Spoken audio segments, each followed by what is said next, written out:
September. We're in September already, and the end of the year is coming quickly upon us. Do we think everything is ready for the transition period to end? Let's turn to the Road Haulage Association Chief Executive, Richard Burnett, on the line to us right now. Richard, is everything ready?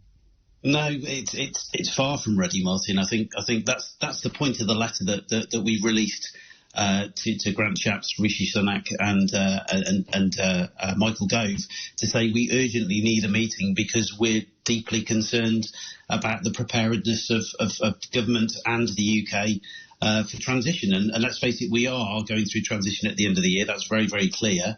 But we have 84 working days to go, and there are still big gaps in terms of how this is going to work, how it's going to operate, and that falls to probably three main specific areas of concern. Tell me about them. Okay, so I guess the first area of concern is about intermediaries. This is about customs agents. We are going to have to do customs declarations for every bit of trade between the UK and the EU. When we sort of leave and go through transition at the end of the year, that means another 220 million declarations on top of the 50 million that we do for the rest of the world. From the 1st of January, that needs 50,000 customs agents to be able to do it. It takes probably 6 to 12 months to train a customs agent.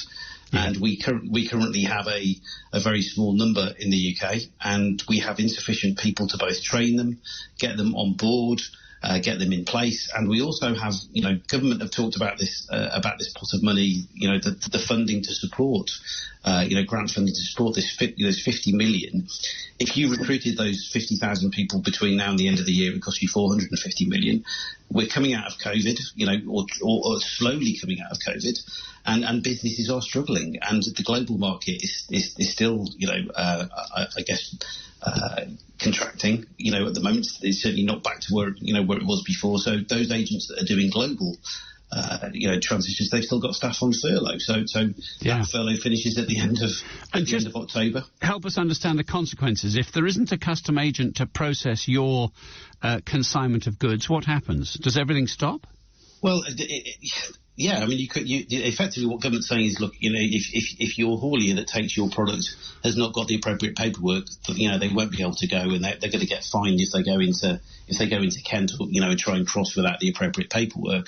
And clearly, the EU will be checking as we transit and we go into the EU. So what this is going to do is it's going to slow the ability for business to do trade if it can't complete its paperwork. And the blockage at the moment is we have insufficient customs agents to do that. And state aid, this is the cap or the amount of money that individual businesses can draw down to support this process is capped at £180,000, 200,000 euros. Which means that you could only probably employ 22 people, with that amount of money between now and the end of the year within one business. And we only have 500 companies that are experts within this field that do this now within the UK. So every which way you turn, you're constrained. Richard, I know there was one thing, and I don't think you've particularly highlighted it today, but in previous comms, you've mentioned these permits which drivers use, which have just become automatic. You can have a permit, of course, because we're all part of the big European Union. You can drive anywhere. That's not the case, and it appears there simply will not be enough permits to go round. Just help us understand that one. Well, so at the moment, obviously the negotiations that are continuing, we've been asking for market access. At the moment, we're part of the EU community. We have what's called a community licence, which means that any haulier from the UK that goes to Europe, can transit into Europe as long as they've got an international, community licence. When we withdraw from that, it means that licence is obviously withdrawn, and unless we negotiate the same access rights, then we are limited in terms of our ability to access Europe. And even when we're within Europe, there's something called cabotage, which is effectively the number of loads that you can do internally, either within the same country or from country to country, which is grand cabotage. And the EU are saying, you cannot have that, the UK.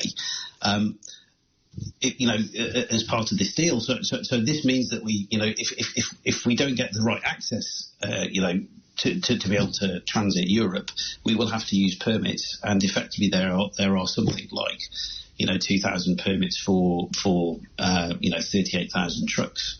So, Again, there are let me just say that again. There are 2,000 permits for 38,000 trucks. Yeah. Something's going to go wrong there, Richard. Well.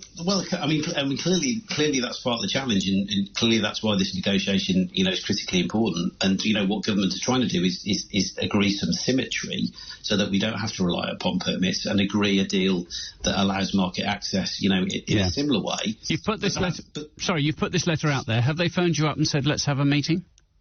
Well, they haven't said let's phone you up and have a meeting yet. I know Grant Shapps was on the Today programme this morning and said, of course we can have a meeting, but this isn't just about having a meeting. This is about seriously listening to the detail of what we need to sort out. And we've just talked about some of the issues. We've also got the systems. Hawley is going to have to use another 10 systems to be able to sort of, access the EU and come back again.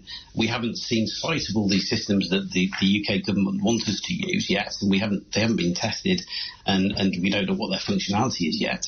So again, these issues are live. We've got the Trader Support Service, which was announced probably about 2 weeks ago in terms of supporting any trader that's going, moving volume into Northern Ireland.